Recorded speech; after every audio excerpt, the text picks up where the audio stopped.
Welcome to the Grit and Grow podcast, where we talk to guests who are pursuing excellence in both sport and life, who encourage and motivate us to become better mentors, coaches, parents, and athletes. My name is Shane Sowden, head men's basketball coach at Prairie College, and also your co-host. And my name is Justin Simpkins, co-host and director of Prairie Hockey Academy. Justin, that was awesome. Bucket list checked off the list for me, getting to talk to Megan Rembielak. Here's a woman who's really successful at what she does. She had a great college career, but yet within the midst of that, there was adversity. And just hearing her talk about her own journey and then how she's using the game of softball to empower young women, and so many great perspectives, and just really enjoyed talking to her. Honestly, that was the most fun I've had in a while, just to get to talk to Megan. I think an incredible role model for young female athletes. I know my 10-year-old watches some of her videos today, and at the same time, she had so many good things for us right now, whether we're coaching a sport, whether we're a parent in it. West Palm Beach, Florida. Husband works for the Florida Marlins. She lives and breathes ball and development. I think she's a real transformational coach, right? She talked about dealing with young female athletes. They have to feel good in order to play good. And one of her big whys is because she wants to encourage that next generation. And at the same time, she's like, if you're not putting in the work at practice, you're going 50% and you're lazy, I'm kicking your butt. I just thought that was cool. And just to kind of hear some of that side of what she does demand when it comes to preparation and attitude. It was an awesome interview. Unreal. And there's something there for everyone. Whether it's young student athletes, parents, coaches, grandpa, like so many different great perspectives. And I love this one. Yeah. So Megan Rembielak, joining us from West Palm Beach, Florida, played Appalachian State Division I softball, all conference team, hitting records, all kinds of stolen base. Like, listen, if there was a record there, she's in the top two in regards to stats. Daughter of a Division I baseball coach. She grew up in the game. She's passionate about it. She loved it. And at the same time, she herself said she knew she had to always work her butt off. She had to work harder than the next person to keep her spot. I think there's lots we can learn from today's episode. Enjoy it. Welcome to the show, Meg.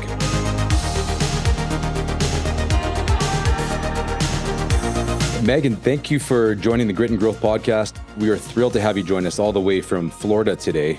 And tell us a little bit about what got you into softball. We know you as Meg Rem softball, but what's your backstory? How did you get into softball or fastball? And tell us a little bit about that. Yeah, so I actually grew up in a baseball family. My dad was a Division I baseball coach for 25 years. So I was just always around the game. We were always going to every home game that he had. And so just being around it, I just kind of enjoyed it. And my parents put me in T-ball at 5 and just kind of took off from there. I always loved it. Ended up playing college ball at Appalachian State. I graduated 2012. So just honestly, I always just say being around the game, and not everyone, it's not the case for everyone, because I actually have an older sister who was never interested in the game, but I also have a younger brother who now coaches in college. He actually played for my dad in college. But yeah, just being around the game, fell in love with it and just always wanted to play. Awesome. Well, I know our co-host Shane Sowden here has quite a history in Division I ball himself, and it was exciting to transition here a little bit to having somebody with some ball experience to kind of talk ball back and forth. But Shane, I don't mind handing this over to you real quick to go next here. Well, like I mentioned when we were chatting earlier, Meg, you're doing your softball training, instructional videos, and I came across your content a couple of years ago, and it was really helpful for us because started to find really quickly there are some subtle differences between teaching baseball and softball. We graduated in 2012. What was the process that made you want to use the game of softball? Softball, you said, I read online, to empower student athletes to reach their full potential, right? And so, basically, wondering, what made you want to go with this path? And then 2, where does that basis for empowering athletes come from? Yeah, so I was giving lessons full time, and this was in 2020. And I was posting for the facility that I worked at. She wanted us to do one Instagram post a week. And I was always posting on like Thursday, and my drills were always a hit. And at the time, my husband was like, "Why don't you just start a YouTube channel?" Because again, I've always just loved the game, and I'm always doing lessons or videos. And he's like, "Why don't you just throw it on YouTube?" And this was COVID, so it's like make a couple extra bucks. And I'm like, "For sure." And then with that, I just noticed a very big need for softball content, Mm, and it was two things. One, you go online and everything is geared towards baseball, which is great. Or it's softball videos that are from a very long time ago that are great, but just not up to date. And like you said, softball or baseball and softball are very similar, but also different. mm, So, and then from hearing from parents, I was just getting so many questions on, um, our coach has her doing this. What do you recommend? Or my daughter needs help here. And it's like I was always getting content ideas. So I was like, you know what? I want to throw some information out there, and I did that, and it took off. And I right. do believe my content is good. It's simple to the point, but I also just think at the time, there just wasn't a lot of content where you're going into detail. You see all these drills online, which again, they're all great, but there's not a lot of talking. So if you have parents who have never played the game before and all they're seeing is like a drill that there's no talking, it's just hard to follow. So I wanted to always give the option of here's a long form video on YouTube to where I'm going in detail and you can understand everything. Fantastic. And I know like probably the video that got my attention the most a few years ago, we were working with a local student athlete who was playing at the university level, and she was having arm problems. And so found your video on just how to throw properly. And so again, there's a lot of similarities between baseball and softball, but took basically just stole what you said, walked her through all the different steps. And the thing I find, this is going to sound way too technical right now, but I don't care. We can geek out for a second here.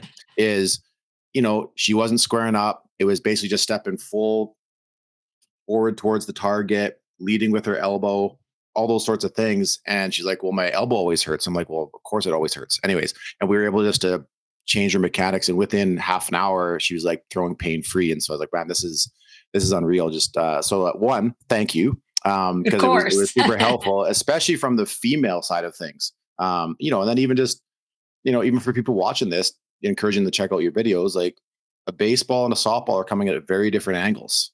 And so there Right. are some differences in swings and all those sorts of things, but just really appreciated, yeah, the videos there. Yeah, and and look, what I hear too, and I'm the same way. It's like we could be saying, like Shane, you and I could be saying the same thing, but we're wording it Mhm, differently. And I get a lot of feedback from coaches, like, I've been trying to talk or really focus on this throw, and I've been trying to explain it your way, but I said it your way and it clicked. And I'm the same way too. Like I just did a clinic with another softball instructor in January, and the way we were going over hitting, and she mhm. broke down a certain part of the swing, and I was like, dang, I'm going to use that. I'm like, I Yeah. really love how you worded that. And that's where I think too, just kind of, and I encourage a lot of coaches to throw out content, because you just never know what's going to make sense for someone, and every athlete's different.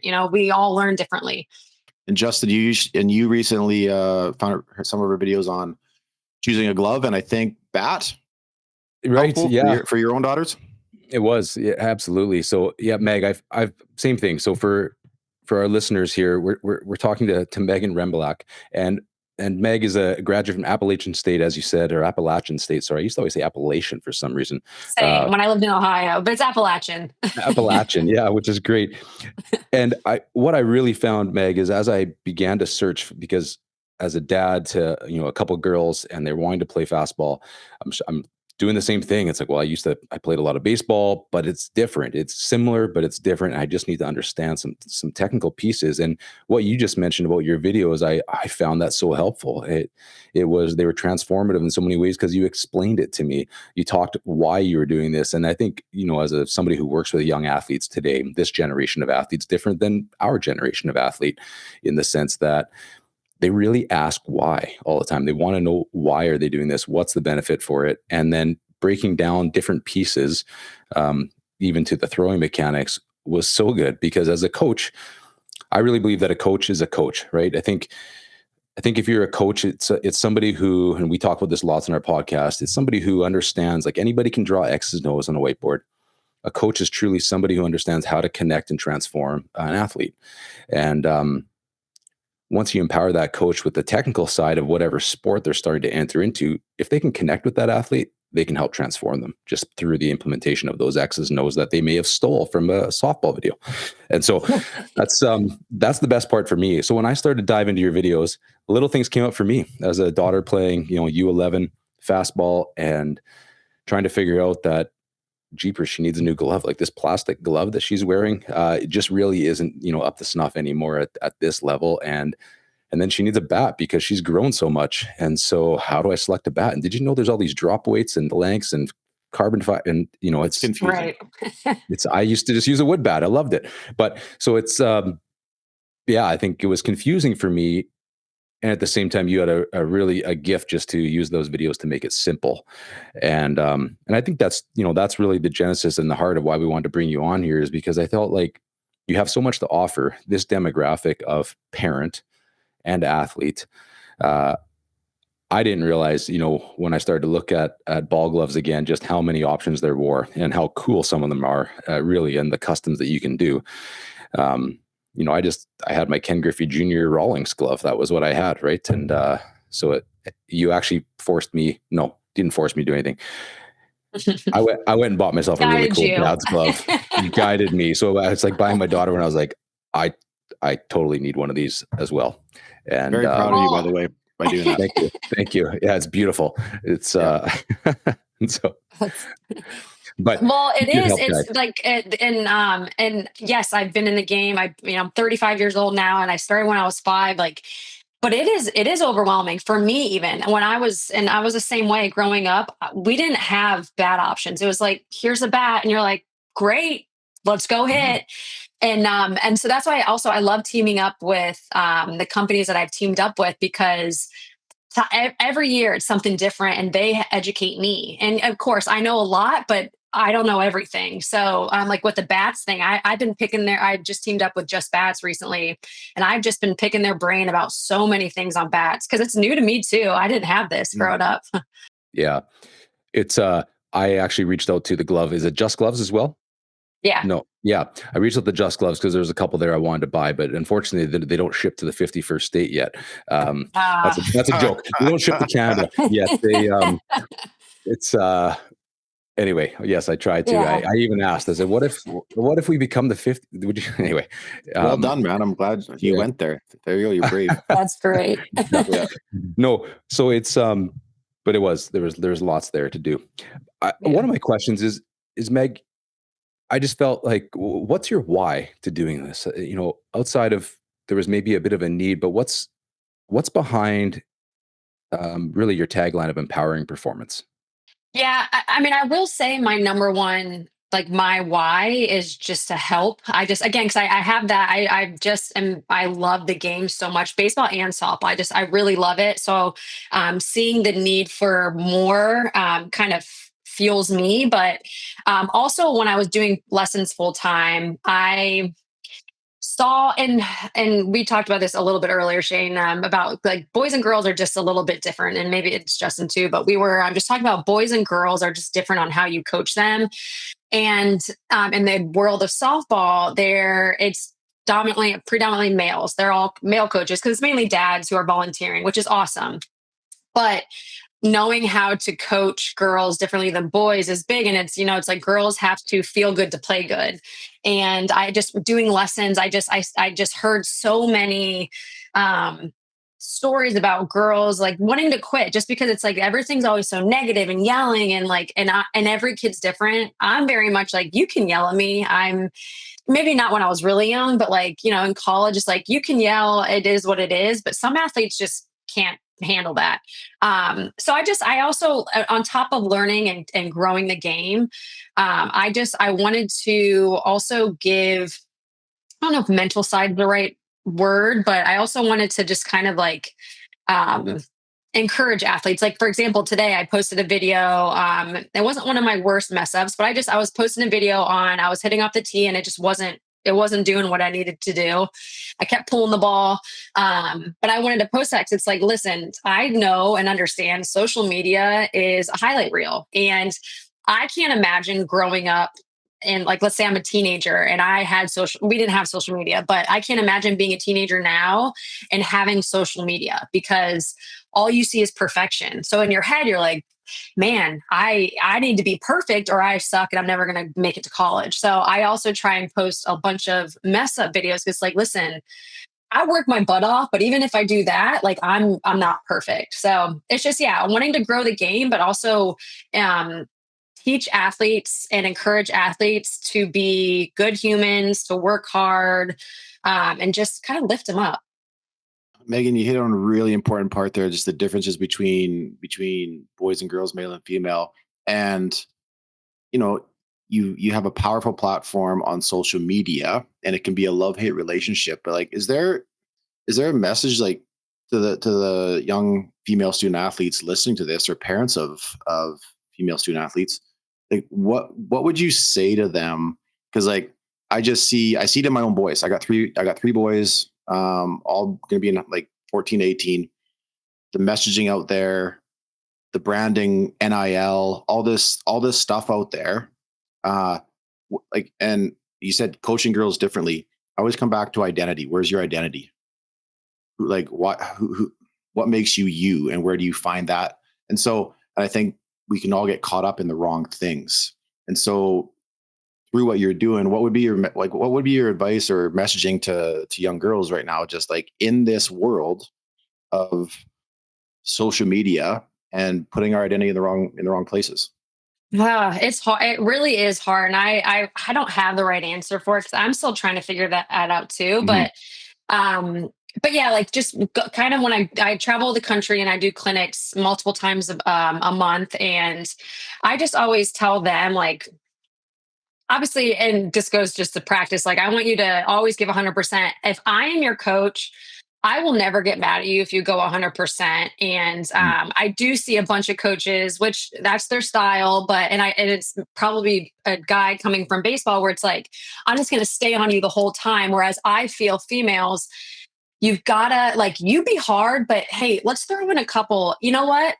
You went 0 for 3, but man, those swings were great. Like Yeah. or hey, tough game, but I don't know. I love your hustle. And I use that example because I didn't have that in college. And it was a struggle for me. And I like to think I'm very mentally strong, but it messed with me a lot because I was a very hard worker. I wasn't going to let anyone outwork me, but I never got positive encouragement, and I felt like it almost ruined my game. Thankfully I was able to come out of it, but yeah, at my clinics I'm always preaching, hey, always give it 100%. It might not go your way, but like eventually it is going to go your way. And with social media, I really, really dislike it. I'm not even gonna lie. Yes, it's my job, which I know I probably shouldn't say it, but Mhm. I don't even know how to navigate it because and again, I'm 35. I feel like I'm very secure in what I do or in myself. And I'll sometimes get online and it's negative, negative, like just ripping me apart. And I'm like, I gotta sign off because even like in my personal life, I don't have negative around me because I don't tolerate that. So I'm like, I need to sign off the internet because this is affecting my mental health. And so being a teenager, I can't imagine. I really can't. Yeah.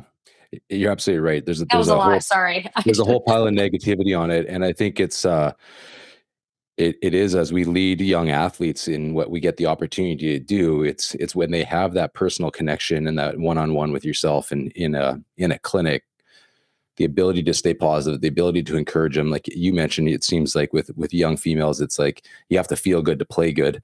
Um, and so how do we empower that? And because social media can just get so transactional.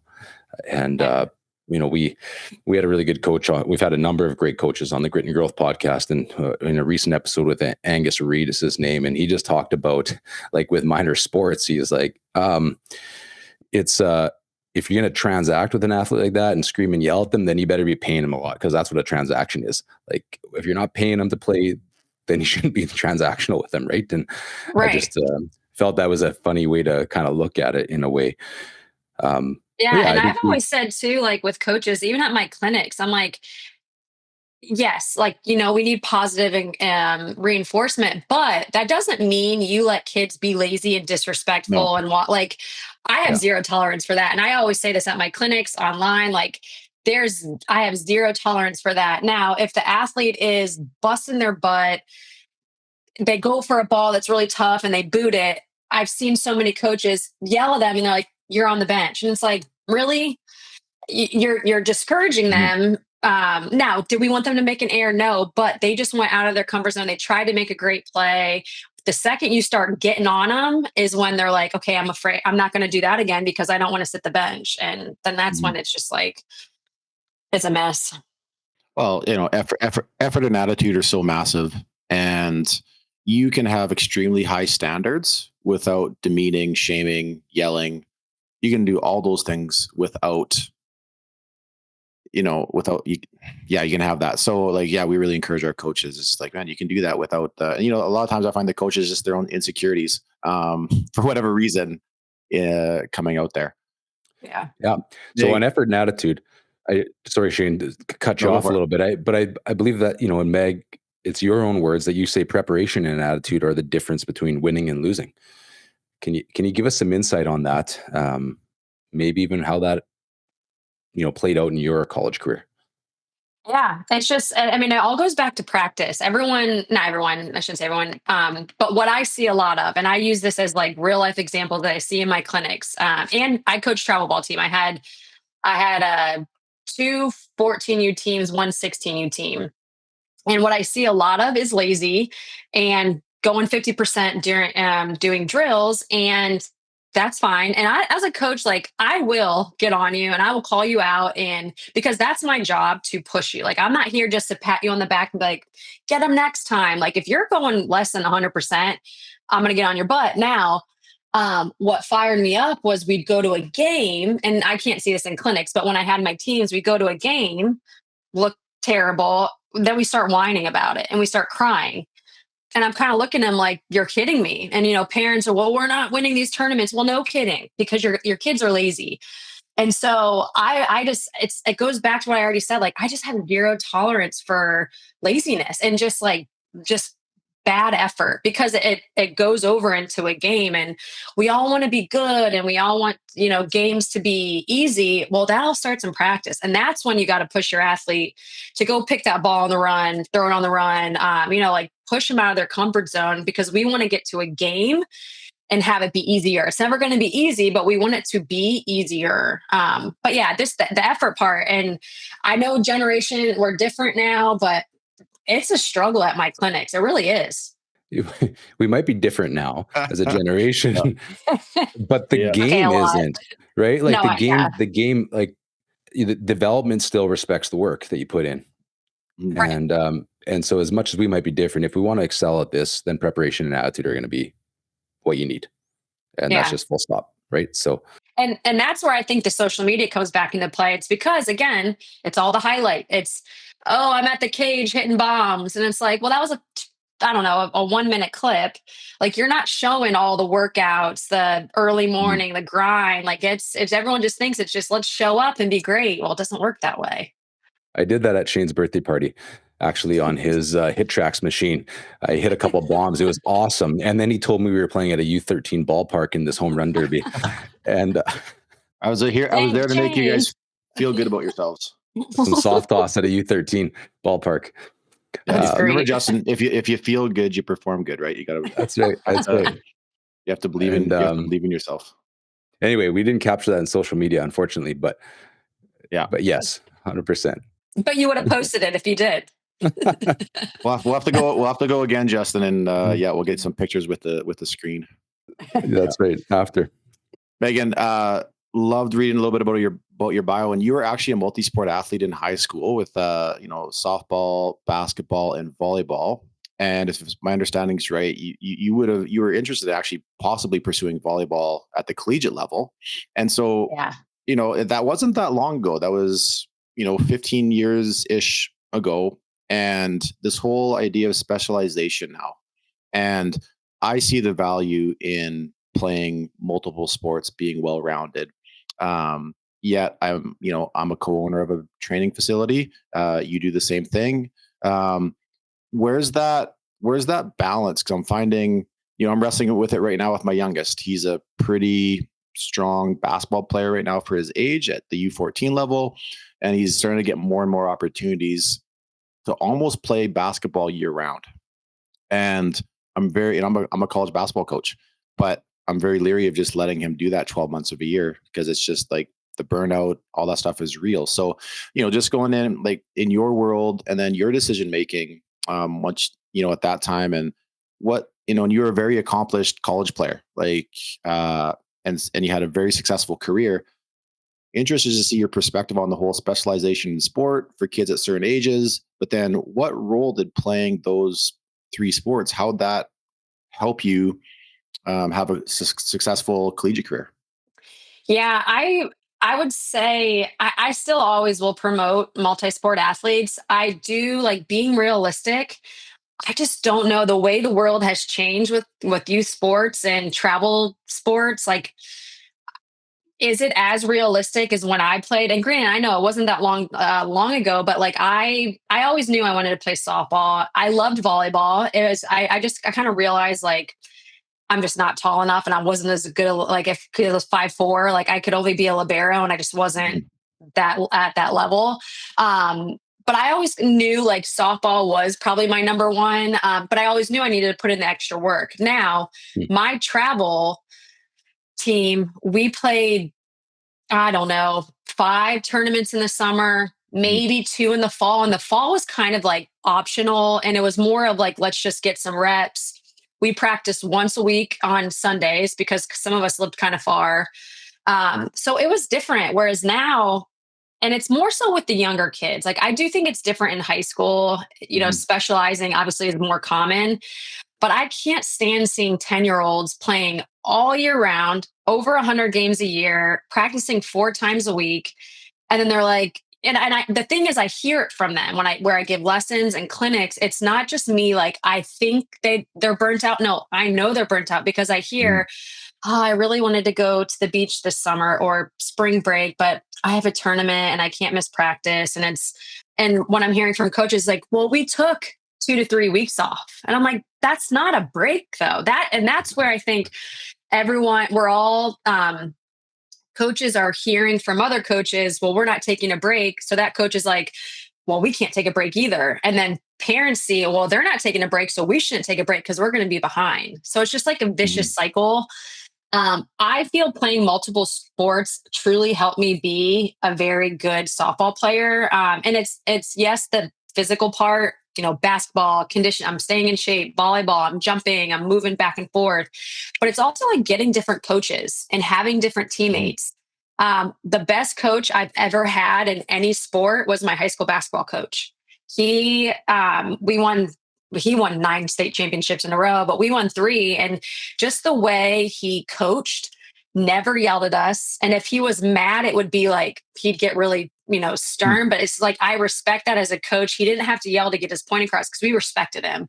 But yeah, just like having different coaches, having different teammates, um, knowing how to interact with different people, it makes a big difference. That's really interesting because I've asked that question to a few of our guests, and I've asked that just to numerous coaches, like not on the podcast. They've never given that reason of you are going to have different coaches, different teammates in a different context. That's going to benefit you in different ways, and you can learn. Because so many things are crossover between sports, but there is some differences there that you're going to miss out on if you don't experience those. And then on the flip side, like I still notice, like my youngest played baseball for 5 6 years. He's a point guard. He's a very different point guard than the guys that have only played basketball because he's getting the outlet pass and he's looking up the floor right away and it's one dribble and he's looking for that baseball pass right away up the floor. And kids his age, they're starting to catch up a little bit, but they couldn't do that when they were 12 because they never threw a baseball, Right. right? Or even just catching a difficult pass with one hand is very different, because you're having to, you're on the ball field playing middle infield or outfield. Mm. Like you're just developing these different skills that translate across sports, and that's where I think we miss we miss seeing how that translates. And you're also just working different body parts in different ways, and all those Yeah, sorts and of it's things. funny But yeah. you say that about passes because I basketball humbled me. I really almost didn't play because I didn't love it, but I'm like, oh, I want to play with my friends. We were good. Yeah. So I, and this is maybe sounds a little bit cocky, but like I've always been one of the best at on my softball teams. I Mhm. don't know, I just have. So going to basketball, I did start my senior year, but I was not great at offense. Like he put me in because I was really good at defense, but Right. it really pushed me to like work even harder than what I'm used to. And I usually work really hard, but I laugh because he would put like, really end of the game situations where it's like, okay, I need you to take this inbound pass and chuck it down the court. He'd Mhm. put me in, and I would be like, oh, thank you, because I had the arm.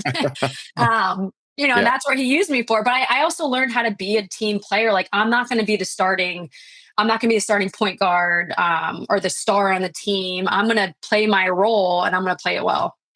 Hmm. Oh, that's an unreal perspective. My goodness, we gotta clip that one.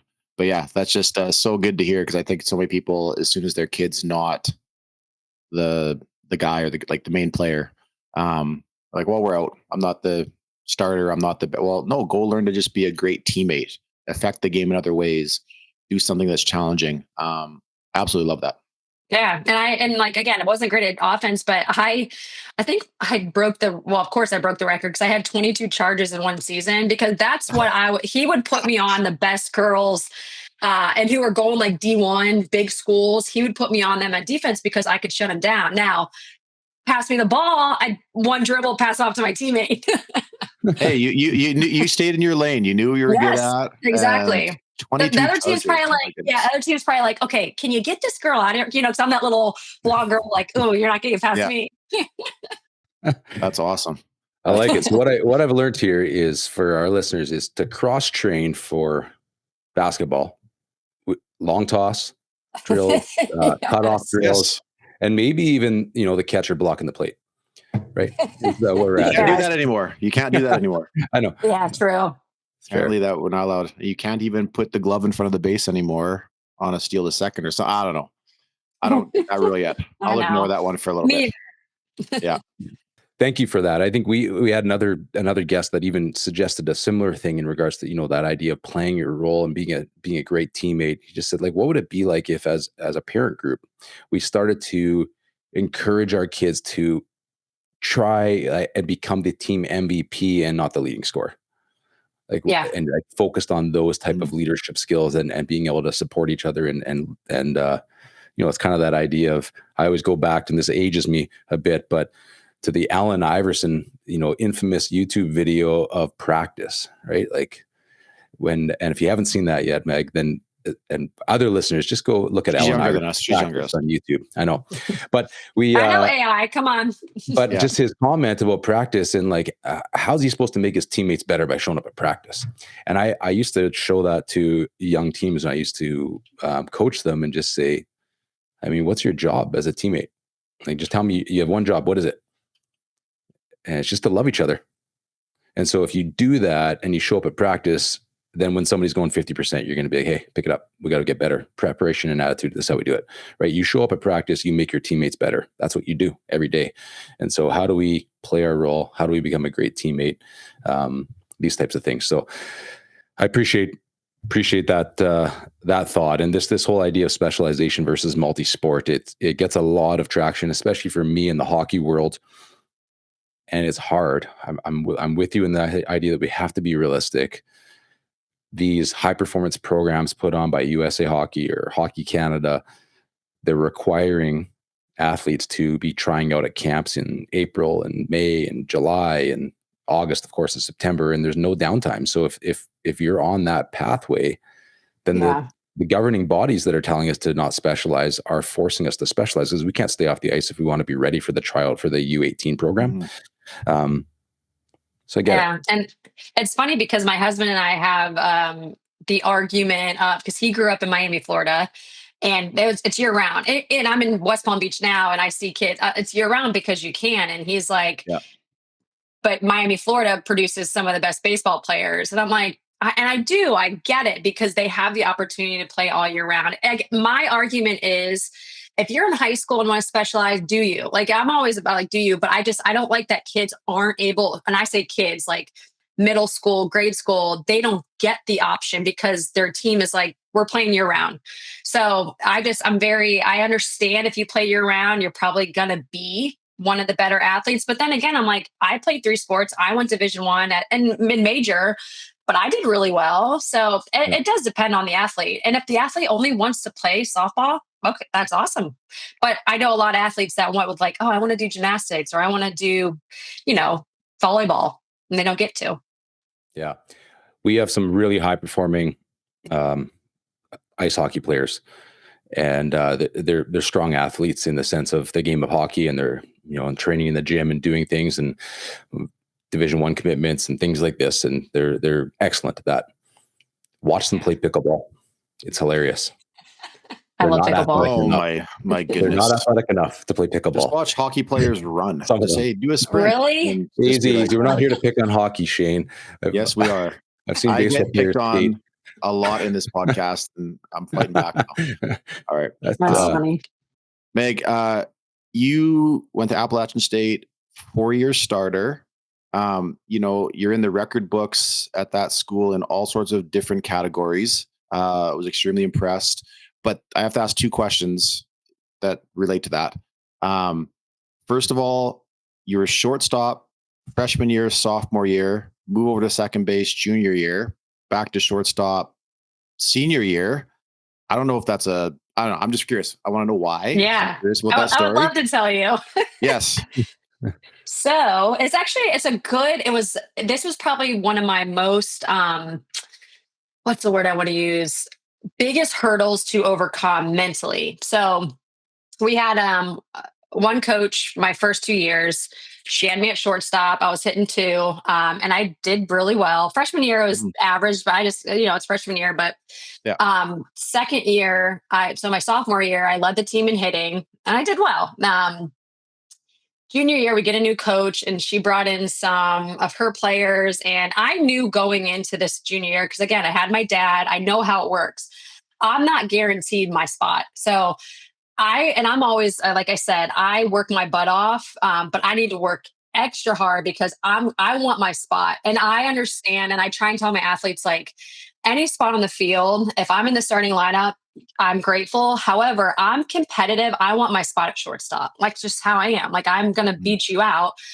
Had a fantastic fall, and she ended up putting me at second and at number 9.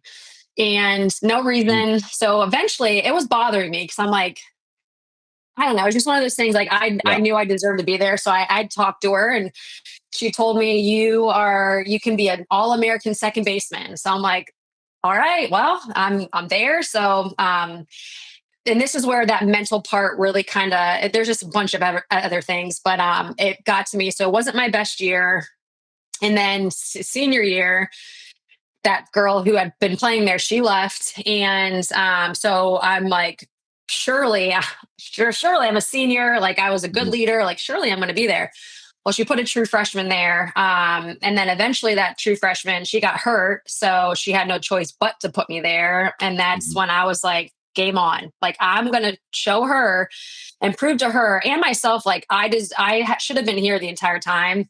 And that was my best year. I hit 388. Yeah. And then I was all conference, and that's where I like kind of look back, and I'm like, and at senior year, I almost quit. Just again, many other reasons mentally, but um, that I like look back and I'm like, I'm so proud of myself for overcoming that, because I had a lot of teammates, a lot who got sucked into they that mental part, and they weren't able to Mhm. come out of it, and they had terrible years. So I was just very proud of myself that yes, I was grateful my junior year to be in the starting lineup, but again, like, I'm like, I want this spot, and I did at Mhm. second base. I'm like, I'm gonna work my butt off, but I just knew, I'm like, I want to be at shortstop, and I want to be in the top of the Mhm. batting order because that's where I belong. Oh, that's awesome. And then the others, Justin, I got another question because I said 2. Um, Playing at Appalachian State. So, like, again, I played in Louisiana for 3 years and then Missouri for 2 years. I never got to play on the East Coast. I got to play in some crazy stadiums like LSU, Alabama. Mm. those places. But there's something when I see the pictures of Appalachian State, we hit on a little bit pre-interview here. Just the background and playing in the mountains, like that's a pretty cool atmosphere to play in. Yeah, isn't this that stadium's like cut out of the forest, basically? I That's know what the it looks like. Yeah, baseball, yeah. They actually just got a new turf softball field, and the background is not as like with the trees, but the background has Close. like mountains. Yeah, it's very, Yeah. very pretty. It's I honestly I loved app, and I the only thing that was not great was in the fall or in the spring. Let's say April, our first home game. I remember shoveling snow off the field because it's like we gotta get these games in. So you're gonna be here at 7 a.m. to get your shovel. Yeah. But in the summer is in the fall, amazing. Gorgeous, hey? Yeah. yeah. If I can, Meg, I want to ask a little bit more, whatever you're comfortable sharing. I know just talked about obviously that junior year, you dug pretty deep to recognize, you said yourself, I need to work my butt off to keep my spot, things like that. You have a new coach coming in. This is something that happens a lot. A lot of athletes that might listen to this podcast and others are going to experience this at some point in time in their career, whether it's in junior sports or college. But then even just you talked about some of the mental struggles and almost quitting in your senior year. Proud of yourself that you overcame that. Some of your teammates didn't, by the sounds of it. What are you comfortable in sharing in that? And just even just some strategies or tips or how, what you did to work through some of that mental stuff to really come out and on the other side to have your best year, a 388 average, all conference. Obviously established yourself as a leader on that team as a senior, and it could have Yeah. gone the other way. Right. And I would say what allowed me to stay was one, I just knew because back then, if you transferred, you're out for a year. Yeah. So I was like, okay, if I'm done my senior year, I'm done. I'm not playing again. And I always loved the game. I worked so hard to be where I was at that I just went back to I'm not going to let her take that away from me. But what really helped me was my support system, aka my mom, my dad, and one of my best friends who had graduated the year before who had her. And because I would every other day call crying, like I cannot do that. It's just not fun anymore. We're miserable.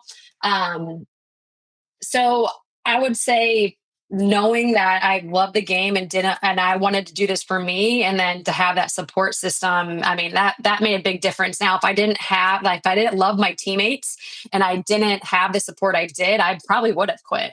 And I know my mom was very because I called her most of the times and she was probably so sick of me calling, but she just got to the point was like, you got to make it if you're really this miserable, like you got to make a decision. And that's when I was like, Mm. you're right. Like I'm an adult now. I need to I need to make a decision.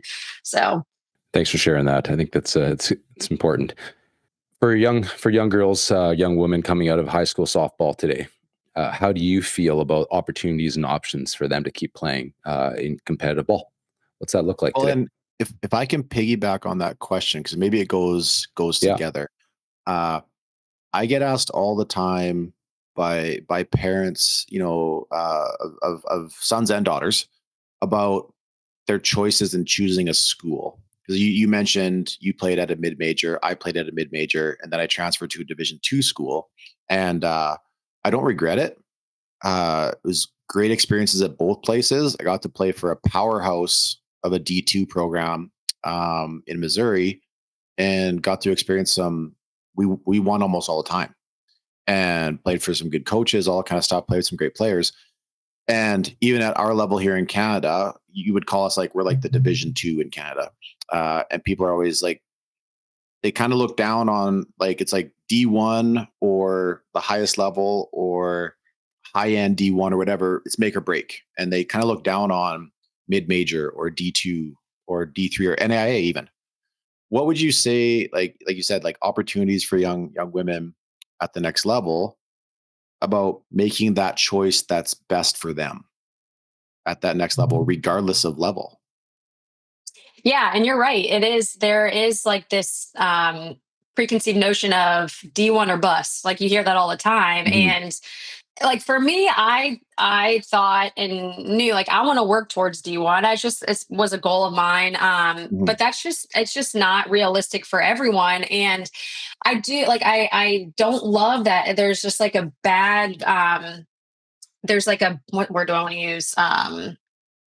There's like not Stigma. what, yes, stigma, Okay. Okay. bad stigma around like D2, D3, because realistically, after softball, like for girls, yeah, there's pro, but it's not, you're not able to that's like not your full-time job. You can't have that as your Mhm. full-time job. Whereas guys, it's different. Like you might go JUCO and then go D1, and like it's just a bigger deal. But with softball, it's like go where, one, do you want to go far away from home? Like that's something that a lot of people don't consider. Like, oh, this big school wants me, I'm going to go. And it's like you really need to think about: do you want your family to come watch you play? Do you want to go and Mhm. visit on the holidays? um and then your major, like there's a lot of girls who will go D2 because they want to be doctors or whatever it may be, and that school is the best for them. Whereas a lot of schools D1, you can have hard majors, and I say hard like the ones that are engineering ones where you can't come to practice. But a lot of coaches, it's not ideal. Mhm. So going where you can get your degree and where you're just most comfortable is big. So softball has been growing a ton, which is great. And I do think social media has been positive in this sense, where it's like I see more of college or coaches and just more things out there that it's like it's not just D1 or you're not good, or mid major is still really good. And I'll be honest, there's times, this is when I started my YouTube and my Instagram, I had Mhm. like that imposter syndrome where I'm like, I'm putting out all these drills, but I didn't go to a power five. Like, so Right. are people going to listen to me because I wasn't at LSU or, all these big schools? And it took me a while to be like, listen, I still was D1, and it doesn't even matter if I'm D1. I know what I'm talking about. So Yeah. Yes. Yes, you do. No, that makes Uh, for the most part. absolutely. well, I always tell player like when parents are asking me like, well, we got this or this offer, this, I said, go where you're wanted. Like, do they have your program? Like like you said, how far away from home is it? All that kind of stuff. But I was like, do they genuinely want you?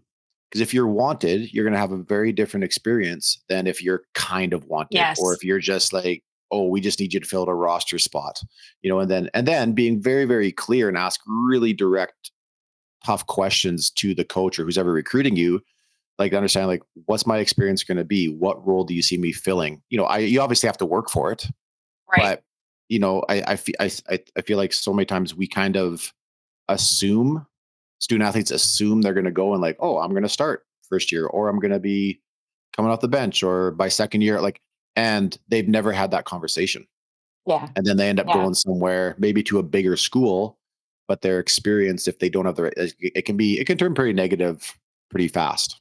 Yeah. And this is where because you always hear, and I'll do videos on where it's like parents overstep too much. This is where parents can really help guide the athlete, asking the questions on recruiting trips. Because again, we're 17, 18. We don't, Mhm. we don't know. Yeah. And I had a situation where my dad, I got an offer or a official visit from a D3 school. And me being immature and dumb, I'm like, no, I already know I want to go at least D1. My dad's like, you're going because you have no idea what you'll like, what you Mhm. won't like. He's Yeah. like, so almost all of my official visits, I don't want to say he made me go on, but he really like, you need to, he's like, if you don't go there, that's Yeah. fine. He's like, but you need to keep all your options open. And that's where I think parents can really help guide their athlete who's a little immature and doesn't know what they're doing. Well, and I love that from Yeah. your dad because that's coming from a Division 1 coach. Yeah. Yep. That perspective, and I know we're getting long on time here, but if you could just hit on really, really quick, what impact, because we got a lot of parents listening to this, some are overcoaching their kids, some aren't, some have the like we all have our things. What was that like for having a high level coach being your dad? And what was that relationship like as you were growing up? It really is not what a lot of people think it was. He was, because one, he was just very busy, obviously, with his team, but he was the type, like, he didn't give really any feedback, not in like a negative way. He just always had said, like, unless you want or ask for my advice, like, he's not going to go to a game and be like, you did this, this, this, this, and this wrong, and you need to do this better. Like, he would just Hmm. take us home and be like, unless we're like, hey, I made 3 years. What the heck am I doing? Like, then he would for sure give his advice. Like, he'd always take us to the field, but he really was not vocal at all. Which Mhm. me as like myself, I'm very, very competitive and hard on myself. So me personally, I knew like when I messed up, of course I'm the most mad. Like no one can be more Yeah. mad than me. Um, and I always try and preach to parents like I don't ever want to tell you how to coach or parent your kid because every kid's different. You know them best. But some kids need that like to stay on them, and others you just need to like sit back and let them come to you and let them figure it out. Because again, you know your kid best. If you're nagging on them, and I had so many girls on my even in college, their parents are constantly calling them, do this, this, this, this, and they're like always looking over their shoulder in the game. I'm like, you're 20 years old. Like, Yeah. quit Let them looking at play. your dad. Yeah. So I always just say to parents, you know your kid best. If you need to push them, you push them. And I do think I joke with my dad now. I'm like, I think you could have done a little bit. And I say a little bit like Yeah. pushed me a little bit. He's just like, I just never thought it was my place. Yeah. Yeah.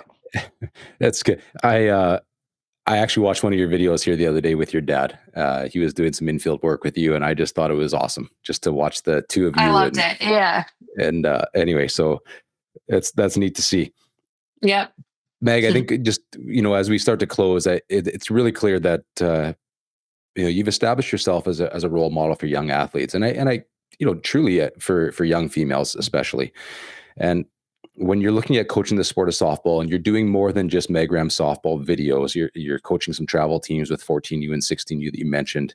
And now I know you did just recently have a baby, so congratulations on becoming a mom Thank as you. well, and a daughter, I think, as well, right?